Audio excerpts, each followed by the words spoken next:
بسم اللہ الرحمن الرحیم۔ السلام علیکم۔ وزیر اعظم نے قوم کی بیٹی کی رہائی کا کام مکمل کر لیا۔ عافیہ صدیقی پاکستان کب واپس آ رہی ہیں؟ شاندار اعلان کر دیا گیا۔ آج سے 2-3 ماہ قبل جب قیدیوں کے تبادلے کی بات آئی تو طالبان نے عافیہ صدیقی کی رہائی کا نام دیا تھا۔ معروف صحافی اور تجزیہ نگار اوریہ مقبول جان کا دعویٰ۔ نجی ٹی وی پروگرام میں گفتگو کرتے ہوئے اوریہ مقبول جان کا کہنا تھا کہ طالبان کہتے ہیں کہ ہمیں پاکستان کی طرف سے عافیہ صدیقی کا نام دیا گیا ہے۔ اوریہ مقبول جان نے کہا کہ عمران خان وہ پہلے سیاستدان تھے جنہوں نے عافیہ صدیقی کی رہائی کی آواز اٹھائی اور اس کے لیے ان کی تعریف کرنا بنتی ہے۔ انہوں نے کہا کہ یہ 2013 کی بات ہے، تب عافیہ صدیقی امریکن جیل میں قید نہیں تھی۔ تب عمران خان نے کہا تھا کہ مجھے ایک قیدی عورت کا علم ہوا ہے جو بگرام جیل میں ہے اور اس عورت کی چیخیں سنائی دیتی ہیں۔ اوریہ مقبول جان نے کہا کہ عافیہ صدیقی 16 مارچ کو پاکستان آ جائیں گی، جبکہ اس کے متعلق ڈاکٹر عافیہ صدیقی کی بہن کا کہنا ہے کہ عافیہ کی رہائی کے لیے 16 مارچ کی تاریخ کہی جا رہی ہے، پر میرے خیال سے ان کو جنوری میں ہی آ جانا چاہیے تھا۔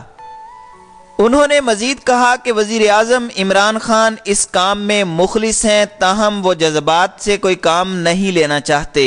دریں اسناد دفاعی امور کے ماہر صحافی اور سینئر امریکن ایڈیٹر گورڈن ڈف نے دعویٰ کیا ہے کہ CIA نے پاکستانی خاتون سائنسدان ڈاکٹر عافیہ صدیقی کے اغواکاروں کو $55,000 ادا کیے تھے۔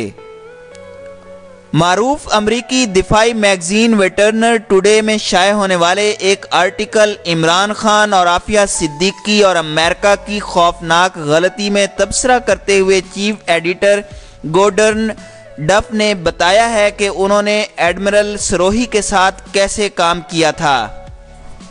جنرل کولین پاول کو JCOS کی جانب سے ایک خط فراہم کیا اور 2010 میں انہوں نے عمران خان کے ساتھ مل کر کام کیا تھا۔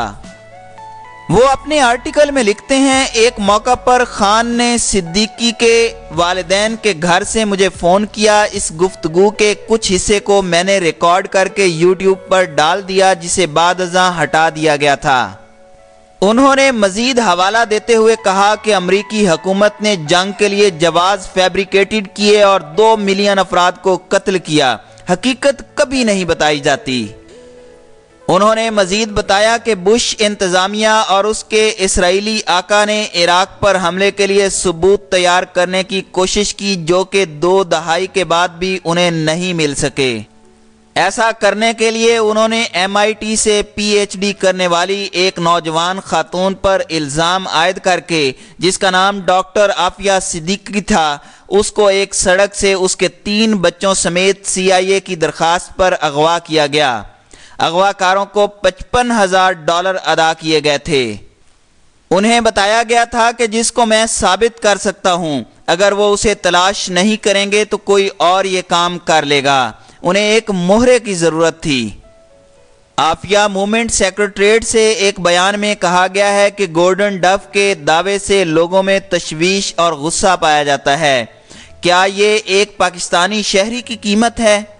ایک بیٹی کے بدلے $55,000 کی معمولی رقم، جس نے پاکستان میں تعلیمی اور معاشی سہولیات کو فروغ دینا تھا، جس کی ملک کو سخت ضرورت تھی، اسے بدعنوان لوگوں نے آمرانہ نظام میں فروخت کیا۔